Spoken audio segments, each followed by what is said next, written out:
Good morning, good afternoon, or good evening from wherever you're watching or listening. My name is Caleb Glick. I'm a lawyer here in the great state of Texas with the Calhoun School of Law to bring you a lot of information that plenty of bad folks would rather you not have. Today, ladies and gentlemen, we'll provide another installation into our series on the Discourses Concerning Government written by Mr. Algernon Sidney. Today we are going on to Chapter 1, Section 10. So if you haven't gone back and watched the previous sections, I would highly encourage you to do so, because understanding all of Mr. Algernon Sidney's works is going to be greatly to your benefit when understanding or trying to understand the principles of the Union and, of course, the governments of the respective states, as Mr. Sidney's work was frequently cited by both the founding generations of both the respective states and, of course, the Union. So let's go ahead and jump on over to the Discourse Concerning Government. Like I said, we're going on to section number 10, which is titled, in a very good summary, such as enter into society must in some degree diminish their liberty.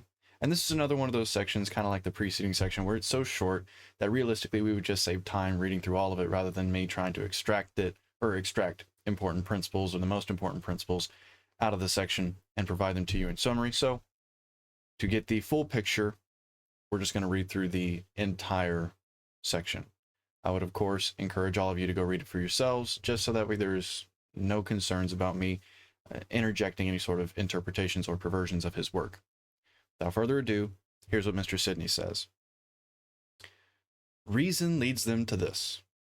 No one man or family is able to provide that which is requisite for their convenience or security, whilst everyone has an equal right to everything, and none acknowledges a superior to determine the controversies that upon such occasions must continually arise, and will probably be so many and great that mankind cannot bear them. Therefore, though I do not believe that Barlaam said a commonwealth could not exercise its power, for he could not be ignorant that Rome and Athens did exercise theirs, and that all the regular kingdoms in the world are commonwealths. Yet there is nothing of absurdity in saying that man cannot continue in the perpetual and entire fruition of the liberty that God hath given him.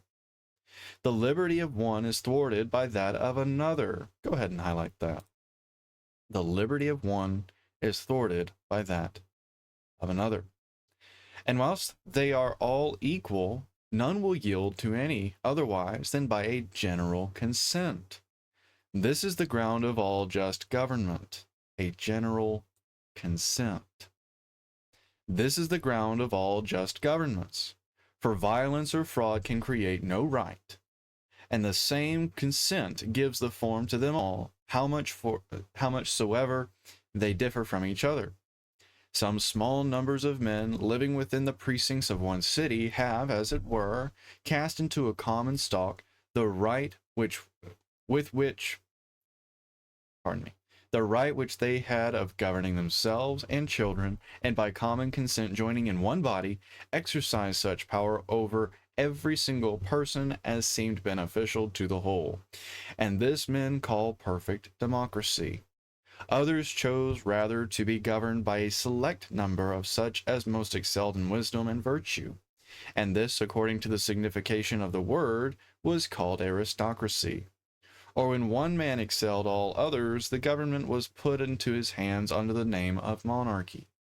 But the wisest, best, and far the greatest part of mankind, rejecting these simple species, did form governments mixed or composed of the three, as shall be proved hereafter, which commonly received their respective denomination from the part that prevailed, and did deserve praise or blame, as they were well or ill proportioned.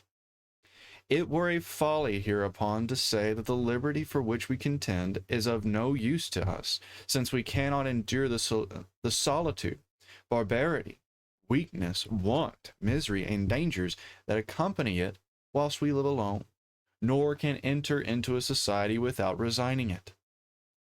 For the choice of that society, and the liberty of framing it according to our own wills, for our own good, as all we seek.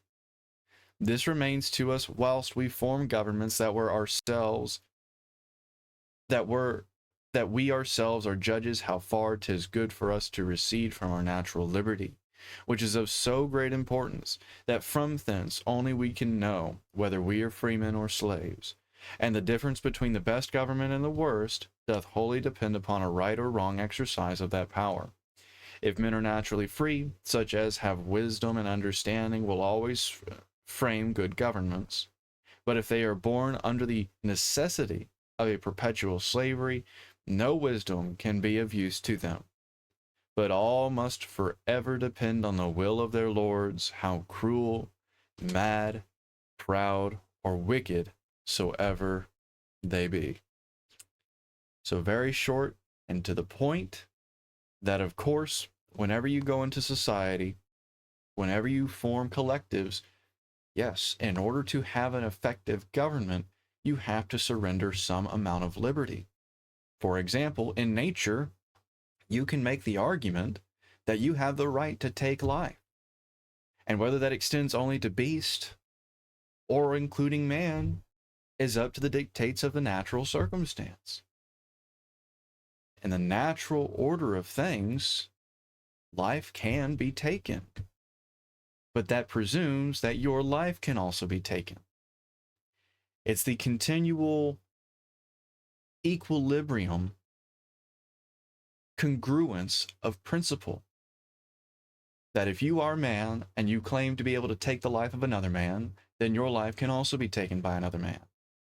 And if you wish to move into society in order to protect your other rights, not just that of supposedly taking another man's life, then you have to surrender that liberty.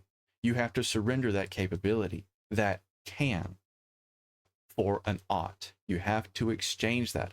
Otherwise, if you impute that individual into a collective, into a society, he's going to take everybody's lives and therefore destroy the entire meaning, the entire purpose of having that collective, of having that society.